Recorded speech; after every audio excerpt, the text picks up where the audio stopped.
Thank you. Thank you. Thank you. Thank you all.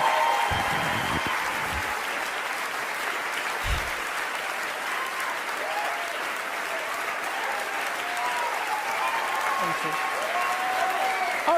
Okay. Thank you, Reese.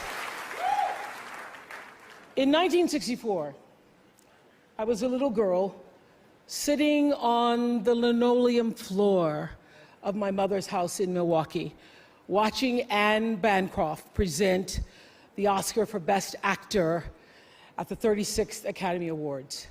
She opened the envelope and said 5 words that literally made history. The winner is Sidney Poitier. Up to the stage came the most elegant man I had ever seen. I remember his tie was white, and of course his skin was black, and I'd never seen a black man being celebrated like that. And I have tried many times to explain what a moment like that means to a little girl, a kid watching from the cheap seats as my mom came through the door, bone-tired from cleaning other people's houses. But all I can do is quote and say that the explanation in Sidney's performance in Lilies of the Field, amen, amen, amen, amen. In 1982, Sidney received the Cecil B. DeMille Award right here at the Golden Globes, and it is not lost on me that at this moment, there are some little girls watching as I become the first black woman to be given the same award.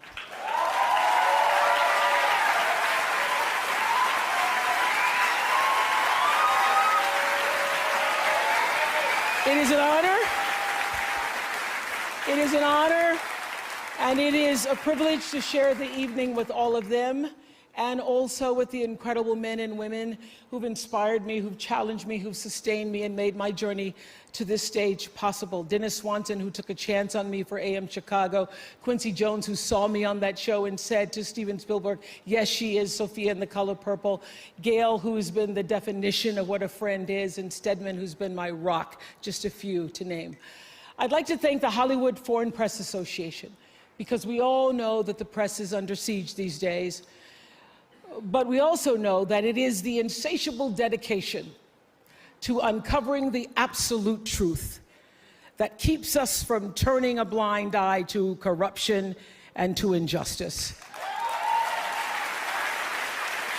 to tyrants and victims and secrets and lies.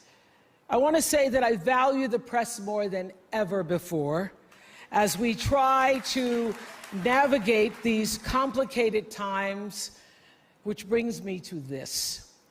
What I know for sure is that speaking your truth is the most powerful tool we all have.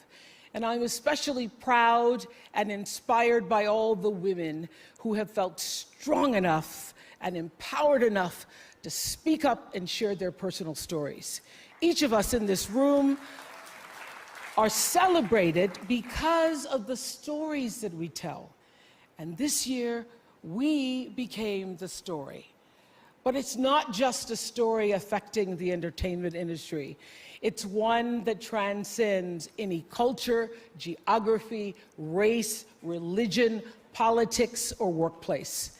So I want tonight to express gratitude to all the women who have endured years of abuse and assault, because they, like my mother, had children to feed and bills to pay and dreams to pursue.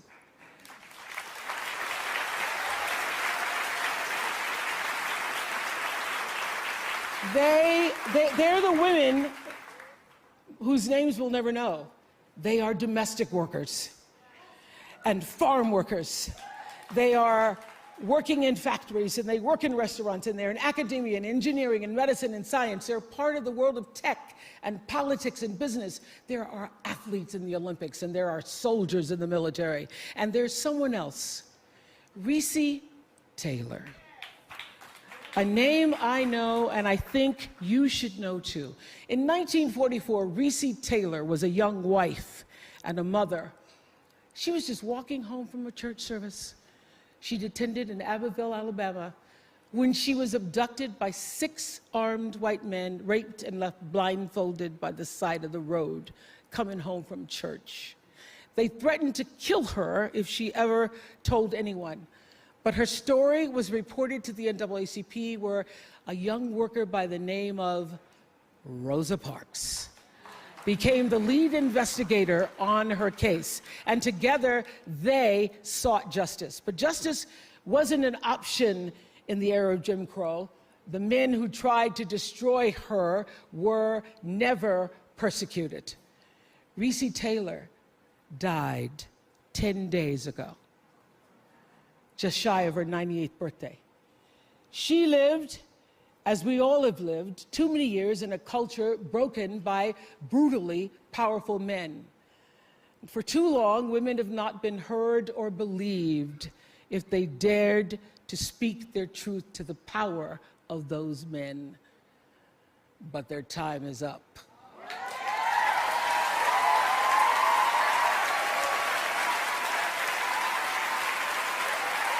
Their time is up.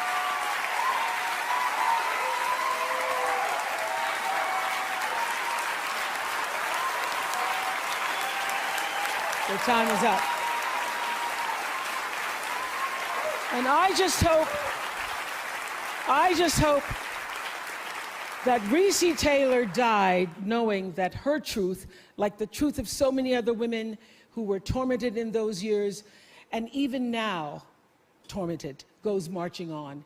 It was somewhere in Rosa Parks' heart almost 11 years later when she made the decision to stay seated on that bus in Montgomery. And it's here with every woman who chooses to say, "Me too." And every man who chooses to listen. In my career, what I've always tried my best to do, whether on television or through film, is to say something about how men and women really behave, to say how we experience shame, how we love and how we rage, how we fail, how we retreat, persevere, and how we overcome. And I've interviewed and portrayed people who've withstood some of the ugliest things life can throw at you, but the one quality all of them seem to share is an ability to maintain hope for a brighter morning, even during our darkest nights. So I want all the girls watching here and now to know that a new day is on the horizon. And when that new day finally dawns, it will be because of a lot of magnificent women, many of whom are right here in this room tonight, and some pretty phenomenal men fighting hard to make sure that they become the leaders who take us to the time when nobody ever has to say, "Me too," again. Thank you.